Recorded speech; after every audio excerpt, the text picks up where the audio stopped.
Tonight, the 40th regular meeting of the Conference of Heads of Government of the Caribbean Community begins. St. Lucia, represented by Honorable Alan Chasney, Prime Minister, escorted by Marie-Therese St. Clair, top performer in the 2019 Common Entrance Examination. Contrary to other reports, the St. Lucia Workers Credit Union assures its valued members no robbery occurred on its premises. The St. Lucia Development Bank teams up with the National Skills Development Center in a bid to facilitate customers of the South.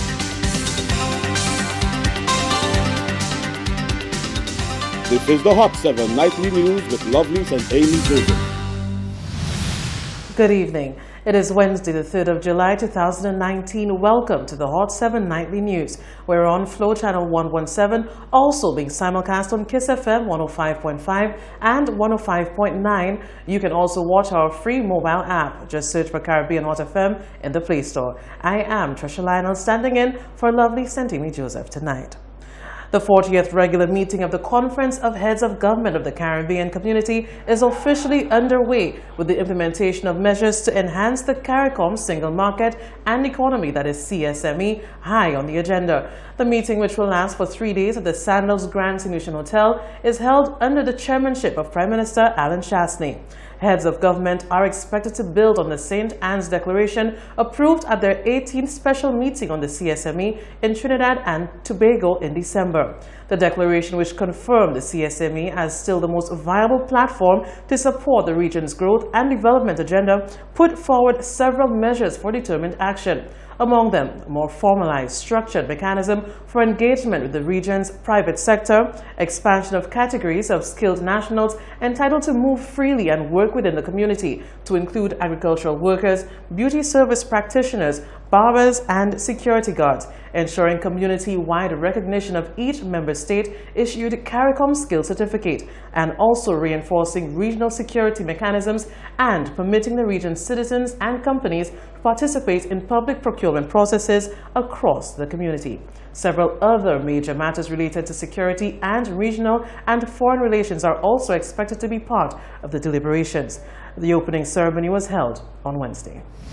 I want at the outset to express my sincere appreciation to the Prime Minister of St. Lucia and the Chair of the Caribbean Community, the Honorable Alan Chasney, his government and people, for the generous hospitality and the excellent arrangements put in place for our meeting.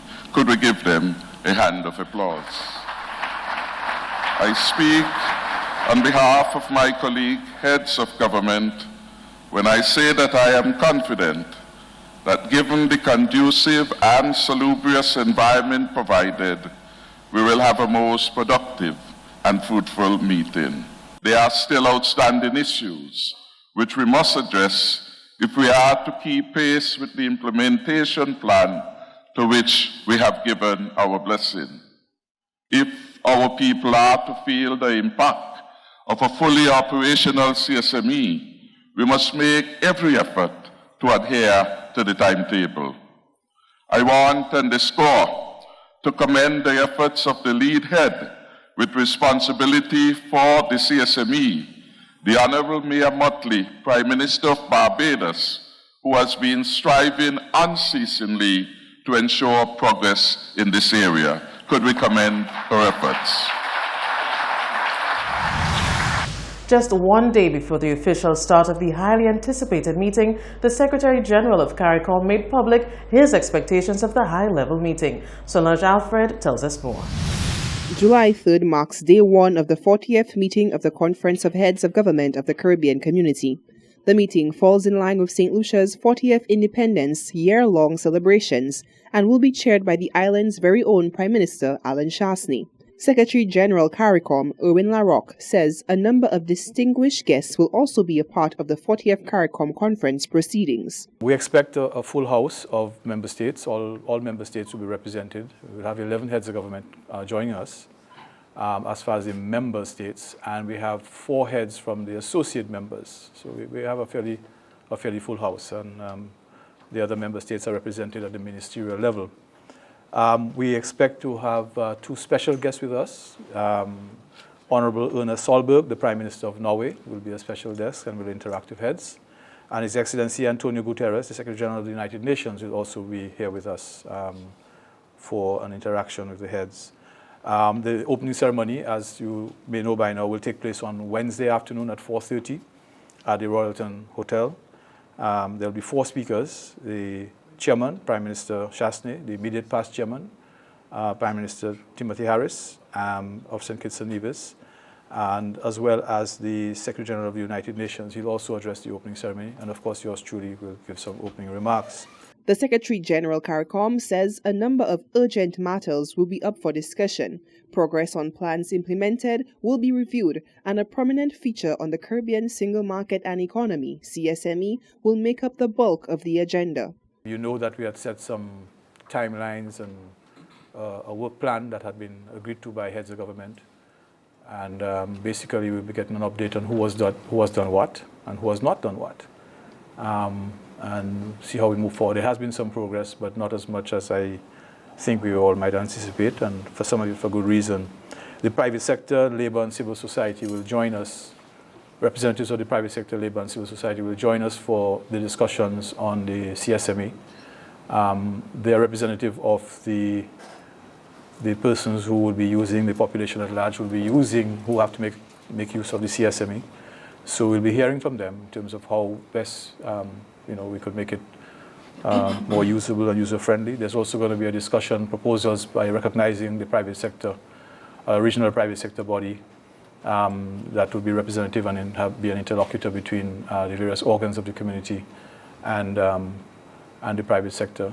Other outstanding matters that will be discussed at the 40th regular meeting of the Conference of Heads of Government of the Caribbean Community include blacklisting, disaster management, crisis in Venezuela and border issues, Commission on the Economy, crime and security, climate change, and science and technology, as well as resilience building. Reporting for Hot 7 News, I am Solange Alfred. In light of the 3-day meeting, which is expected to bring with it definitive measures on major regional issues, members of the public weigh in on whether the Caribbean community is relevant or even effective in executing the decisions made at such gatherings.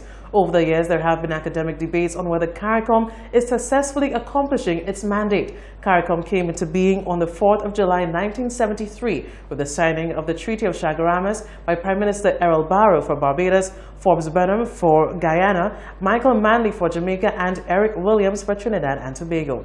The treaty was later revised in 2002 to allow for the eventual establishment of a single market and single economy. The idea is just talk, these people talking, nothing not happening. Every year is the same pappy show, blah, blah, blah, blah. What you hear that taking place? Nothing not taking place. Nothing not happening. What happening? Nothing happening. So it's just a blah, blah, blah thing. So I don't think it's a blah, blah, blah. I believe that is a positive thing if the head of CARICOM, they are in the house right now, and I believe that the government is trying their best to do something for the country, and they are going to talk about the economic and the social welfare of the country, and I believe that the country is going forward. Both of the mayor, the government, they are doing what they have to do. Those guys, the assembly, and they talk a lot of good things, but to implement it, that's a problem.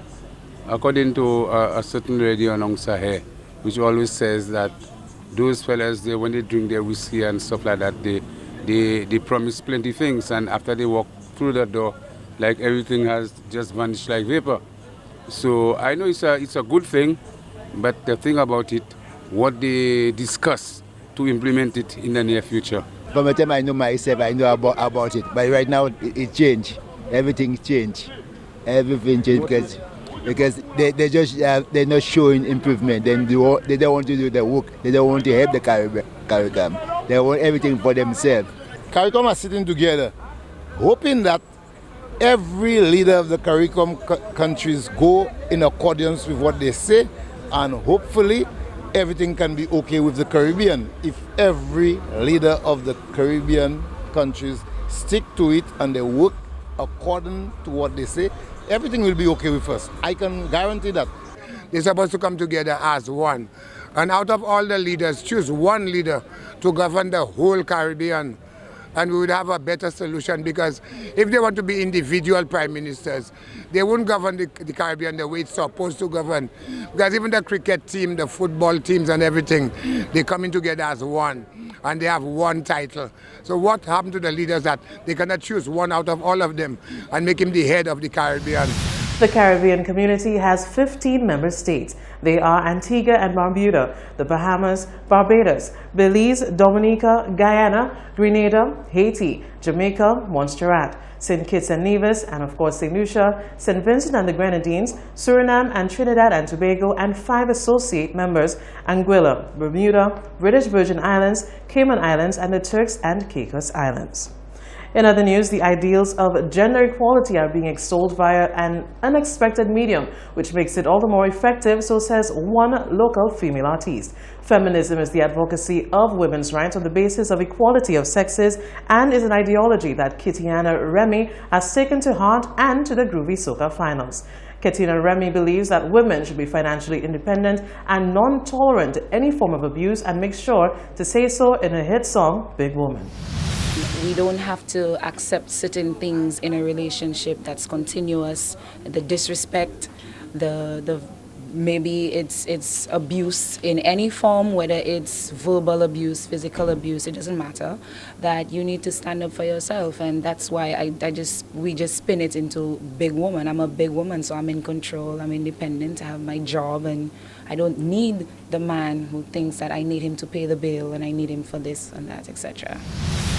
This year's Groovy Soca competition will be held on Saturday, July 6th at the SAB. The new kid on the block had this to say to those who will be attending the show. They can expect a show. I'm telling you, I may be the first comer on paper, but that's not what I'm going to look like on the night. So come for a show at Soca Monarch on Saturday.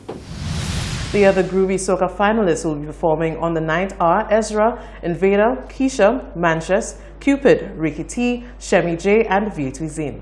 When we come back, St. Lucia Workers Credit Union breaks its silence on an alleged robbery which is said to have occurred on its premises. We'll have that and more in just a moment.